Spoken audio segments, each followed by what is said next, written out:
The Mad Scientist, and the Rise of the Three Heroes. Deep within the jagged hills of Crestwood, a green light flickered in a window that never slept.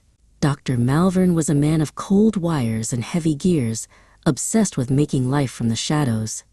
"Soon," he hissed to the bubbling vats, "my children will show this town what true power looks like."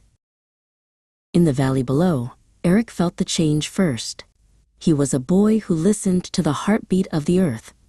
As he stood at the edge of the forest, the ground began to shiver. A pack of metal-scaled beasts burst from the trees. But Eric was ready. He slammed his heels into the dirt, and the earth rose to meet them. Higher up, atop the Crestwood clock tower, Bianca watched the clouds turn a bruised purple. She felt the static dancing along her skin like tiny, itchy spiders.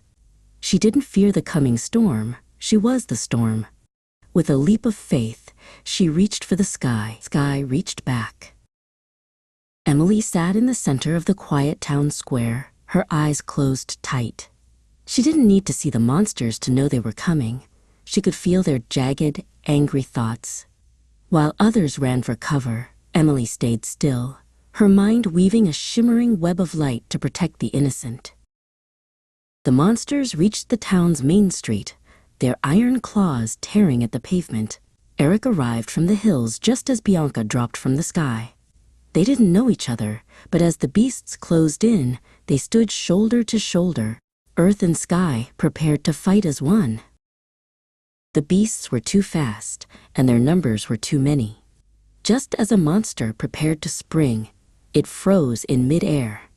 Emily stepped out from the shadows of the library, her eyes glowing with a soft, steady light. "They have a rhythm," Emily whispered to Bianca. "Strike when I hold them still." From the balcony of his flying fortress, Dr. Malvern looked down and laughed. "A few children playing at heroes?" he mocked. He pulled a heavy lever, and his greatest creation, the Colossus, dropped to the earth. It was a mountain of rusted iron and hungry eyes, tall enough to brush the treetops. The Colossus roared, a sound like grinding tectonic plates.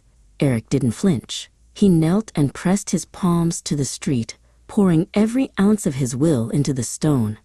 The very foundation of Crestwood buckled, rising up like a giant's hand to grab the monster's legs. "Now, Bianca," Emily shouted over the wind. Bianca soared high above the rooftops, her body a streak of golden light. She called down the full fury of the clouds, becoming